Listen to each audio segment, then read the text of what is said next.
بسم الله الرحمن الرحيم الحمد لله رب العالمين والصلاة والسلام على خير خلقه محمد وآله الطيبين الطاهرين واللعن الأبدي على أعدائهم أجمعين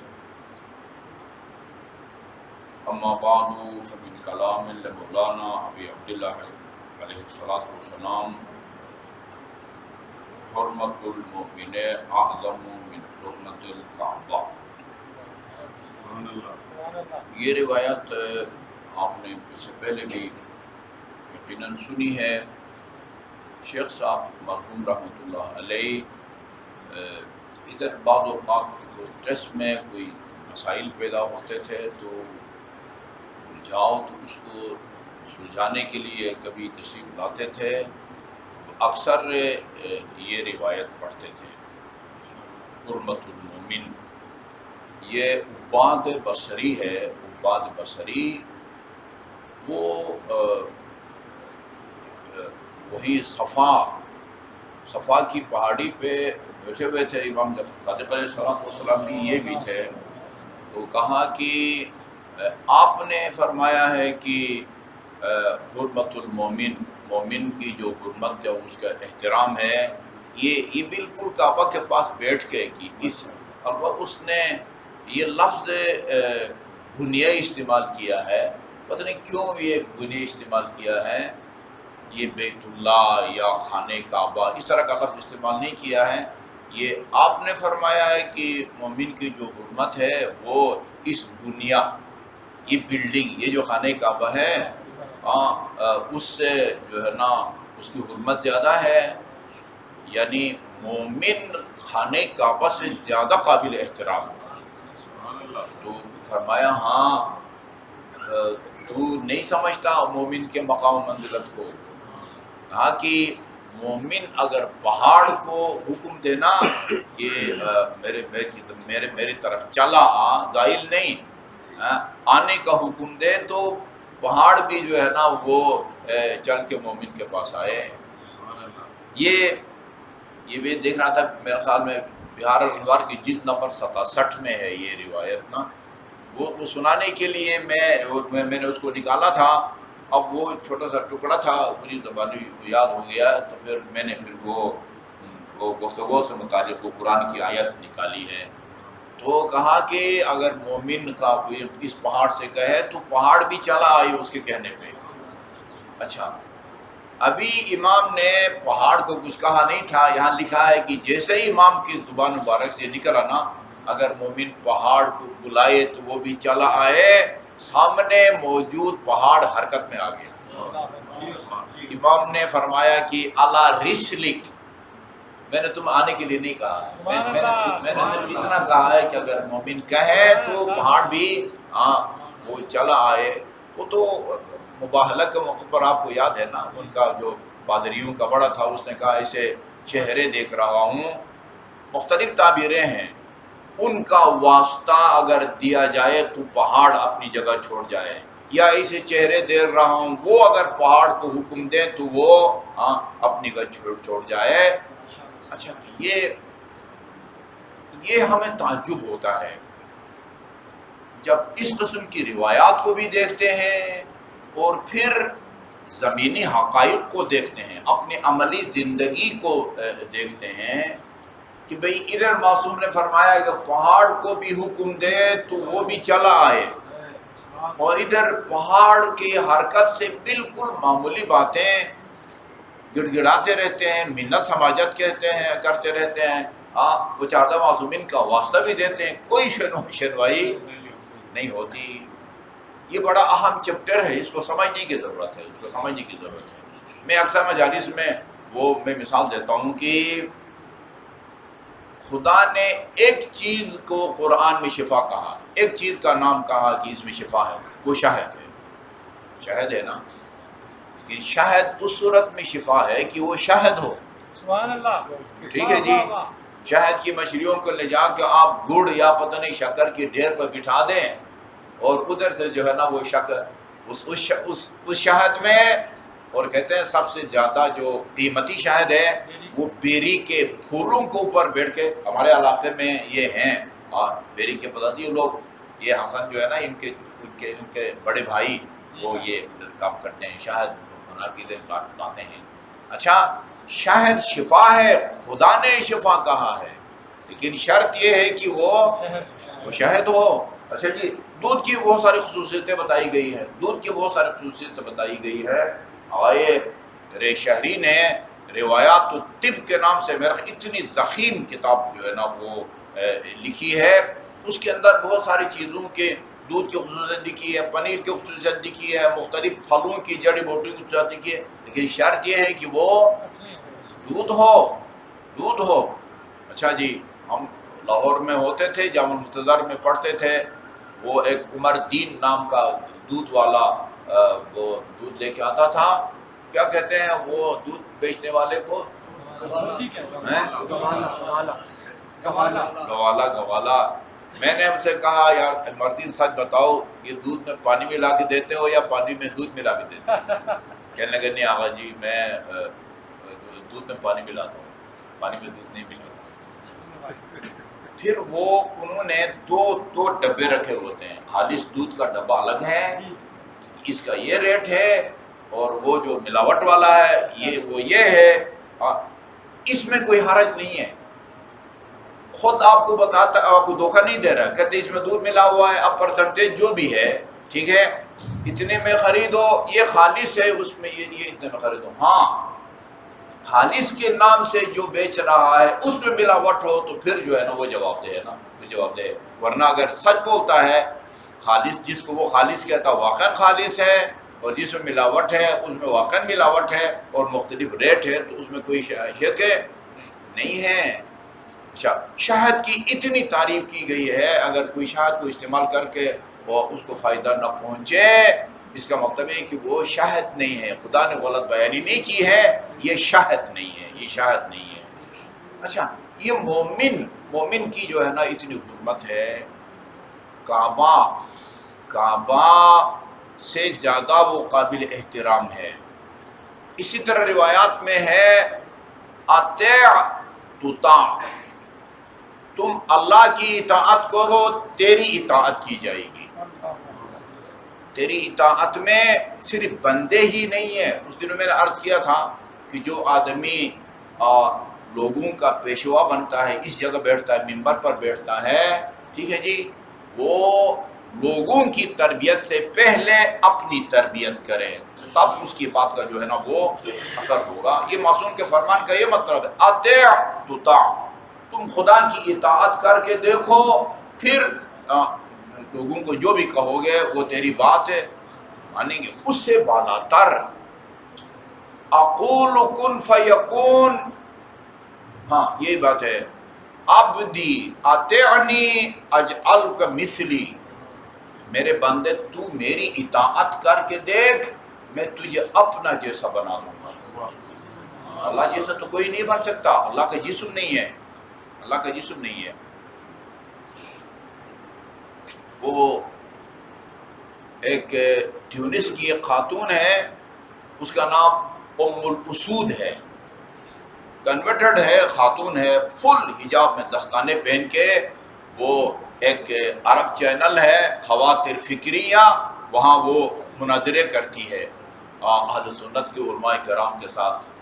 تو وہ ایک اس نے کوئی ایسی جسارت آمیز بات کی، تو اس نے کہا، خاتون جنت کے بارے میں کوئی نامناسب جملہ استعمال کیا تھا، اس کے الفاظ یہ تھے، ایھا العابد للشاب الامرد اما تستحی ان تحقر ان تہین فاطمۃ الزہرا۔ اچھا، عربی زبان میں بڑی جامع لفظ ہے یہ، ابھی کوئی مجھے نظر نہیں آ رہا کوئی بچہ، یہ بھی بڑے ہو گئے ہیں، یعنی جس کی ابھی داڑھی نکلنے والی ہو نا، داڑھی ابھی نکلی نہ ہو، داڑھی نکلنے والی ہو، نوخیز جوان کہیں، نوخیز نوجوان کہیں، وہ کہتے ہیں کہ اللہ تعالیٰ نے اور رسول خدا نے معراج کے سفر میں جو ہے نا وہ اللہ تعالیٰ کو دیکھا، کیسا تھا؟ کشاب الامرد، اس نوجوان کی طرح تھا جس کی داڑھی ابھی نکلنے والی ہو۔ اس خاتون نے کہا ایھا العابد الشاب شاب الامرد، اے نوخیز جوان کے پجارو، تمہیں شرم نہیں آتی خاتون جنت کی توہین کرتے ہوئے؟ اس کو کہا کہ تم شاب امرد، یہ لکھا ہوا ہے کہ اللہ تو ہے وہ شاب امرد کی طرح ہے، اللہ تعالیٰ کا کوئی مثل نہیں ہے۔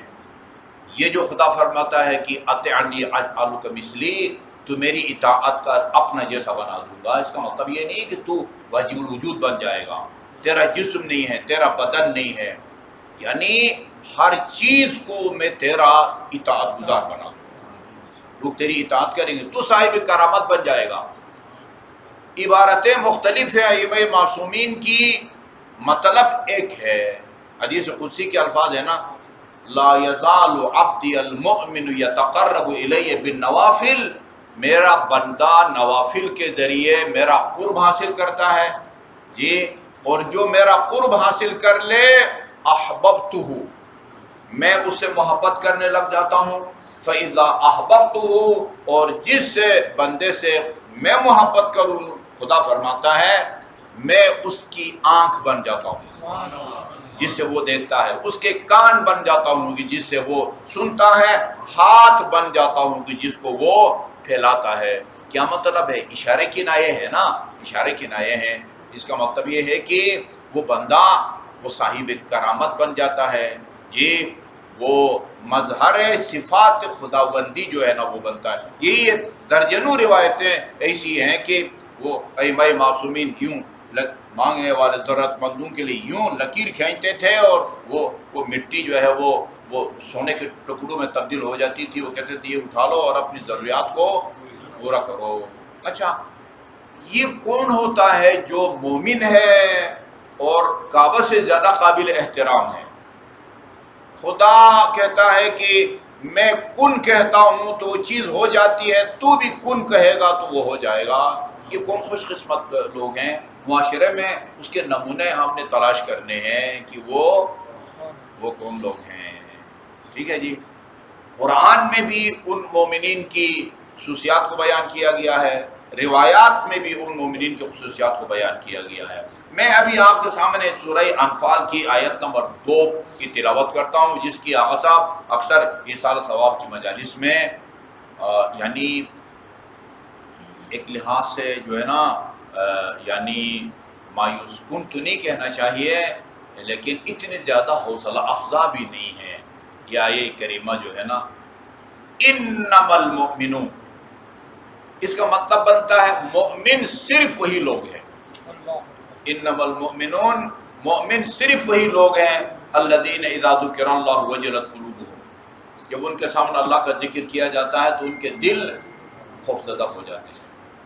وَإِذَا تُلِيَتْ عَلَيْهِمْ آيَاتُهُ زَادَتْهُمْ ایمانا، ان کے سامنے جب آیات خداوندی کی تلاوت کی جاتی ہے تو ان کے ایمان میں اضافہ ہوتا ہے۔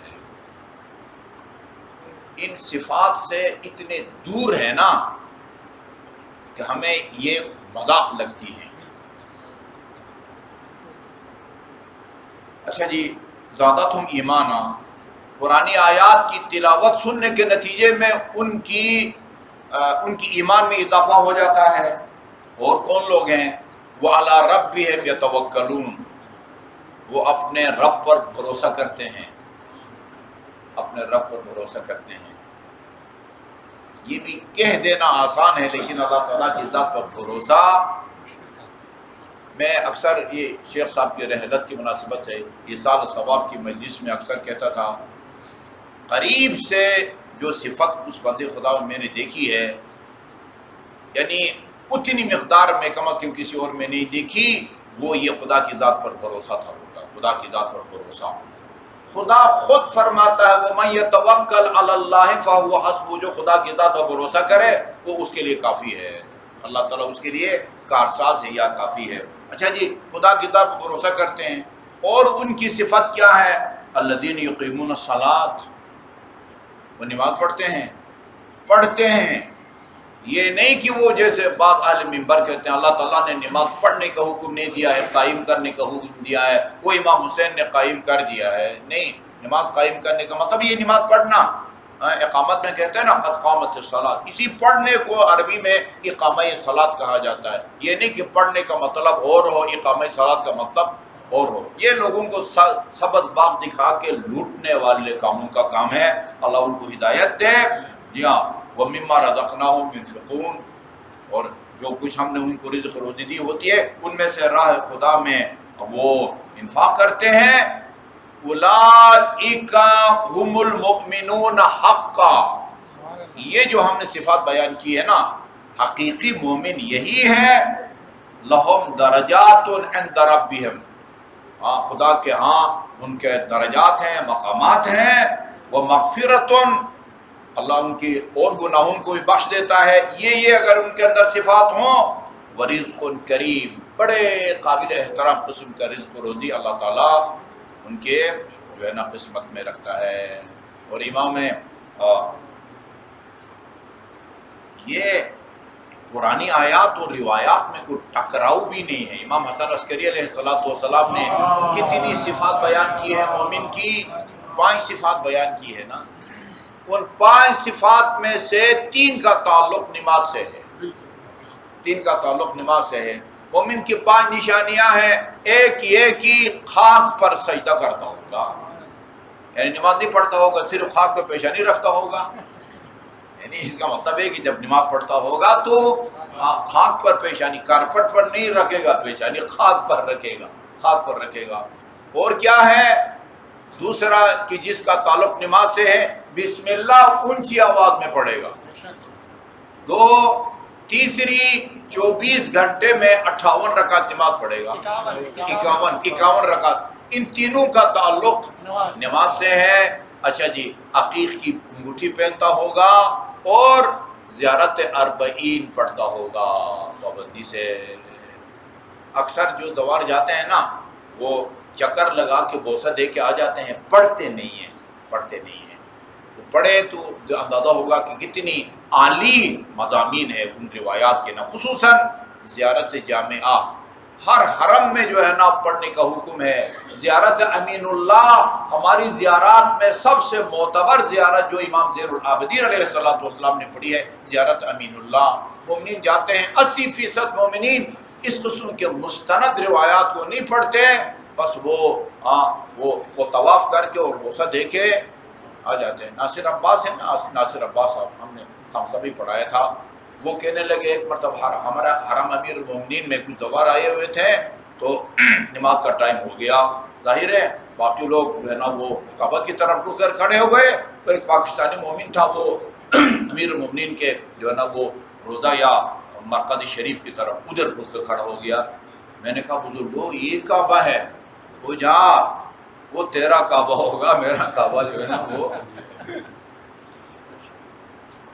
جی جو ان صفات کا مالک ہوگا، یہ اب ماننا پڑے گا کہ ایمان اس روشنی کی طرح ہے، روشنی کی طرح یہ جو ہے نا اس کو سب کو آف کریں تو بھی اس کے اندر روشنی موجود ہے، صرف ایک بلب جل رہا ہو تو بھی روشنی موجود ہے۔